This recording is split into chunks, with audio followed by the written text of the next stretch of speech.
Salut à tous. Hier, on vous parlait du cauchemar syrien avec Mère Agnès Mariam de la Croix, qui dénonçait l'horreur en cours. 6000 morts, villages rasés, épuration ethnique sous silence diplomatique. Aujourd'hui, on enfonce le clou avec une nouvelle intervention qui fait trembler les certitudes officielles. La députée Anne Sicard a pris la parole à l'Assemblée nationale pour demander des comptes. L'attaquer sous les bombes, raid djihadiste, massacre à la chaîne, chrétiens et alaouites exécutés pendant que le gouvernement syrien, soutenu par l'Occident, déroule le tapis rouge à Al-Qaïda. Et que faisait la diplomatie française il y a 3 mois? Elle célébrait la prise de pouvoir d'Ahmad al-Shara, fondateur d'Al-Qaïda Syrie, en parlant de parfum de liberté. Aujourd'hui, ce n'est pas la liberté qui règne en Syrie, c'est le feu et le sang. Alors, complicité assumée ou aveuglement criminel? La France va-t-elle maintenir son soutien au califat islamiste qui s'installe sous nos yeux? Pire encore, va-t-elle accueillir le ministre syrien des Affaires étrangères à Bruxelles le 17 mars, comme si de rien n'était? Le voile se déchire, les faits parlent d'eux-mêmes. Internautes, prenez position. Partagez cette vidéo, réagissez en commentaire et abonnez-vous. Face à cette réalité, le silence n'est pas une option. Ma question s'adresse au ministre des Affaires étrangères. Monsieur le ministre, depuis le 4 mars dernier, la région de Latakia, bastion de la communauté alaouite, est la cible de raids djihadistes d'une rare sauvagerie. Des pick-up de la mort ont sillonné les quartiers, tirant à l'aveugle sur les habitants. Des hélicoptères ont même bombardé le village de Dalié, un haut lieu de pèlerinage des alaouites. On déplore plusieurs milliers de victimes, dont des centaines de civils, et les images glacent le sang tant elles rappellent les exactions cruelles commises par le Hamas et par Daesh. Ces exactions sont les premières manifestations d'une politique d'épuration ethnique et religieuse contre les communautés alaouites et chrétiennes.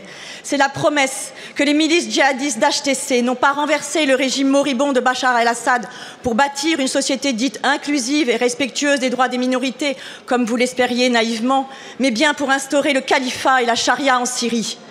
Malheureusement, cette tragédie ne surprendra que ceux qui ne voulaient pas voir le véritable visage du nouveau régime syrien. Elle révèle aussi l'irresponsabilité de vos déclarations, Monsieur le ministre, lorsque le 9 décembre dernier, écartant toute précaution diplomatique, vous vous réjouissiez de la prise de pouvoir d'Ahmed al-Shara, le fondateur de la branche syrienne d'Al-Qaïda. Bachar al-Assad est donc tombé en Syrie. Comment est-ce que vous qualifiez ce moment?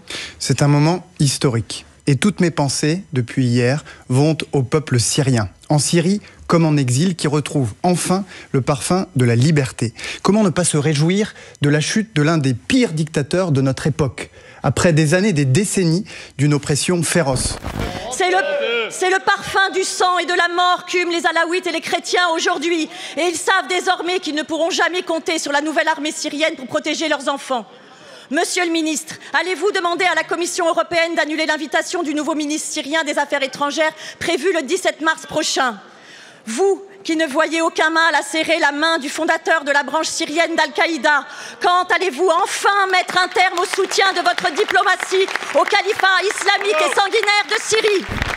Je demande à la communauté internationale de venir vérifier qui a fait quoi en Syrie. De plus, je demande à la communauté internationale de se rendre compte que les autorités locales en Syrie n'ont pas la possibilité, pour ne pas dire n'ont pas la volonté, de protéger les citoyens non islamistes. Parce qu'il y a des sunnis qui ont succombé. Il y a des sunnis qui ont été massacrés, comme il y a des chrétiens qui ont été massacrés, et comme il y a donc la plupart qui étaient ciblés, c'était des musulmans alaouites. Je demande à la communauté internationale de présider elle-même d'une manière objective et neutre l'enquête. C'est une enquête de crimes contre l'humanité. Et de mettre la Syrie sous le numéro 7. Là, maintenant, le numéro 7, oui. Parce qu'il y a une menace réelle et qui s'est confirmée dans les faits. Ce n'est pas vrai de dire qu'il y a eu des dommages collatéraux pour une opération sécuritaire. Je dis, en parallèle à l'opération sécuritaire pour laquelle je ne me mêle pas, je ne me mêle pas, en parallèle, il y a eu une opération systématique, méthodique,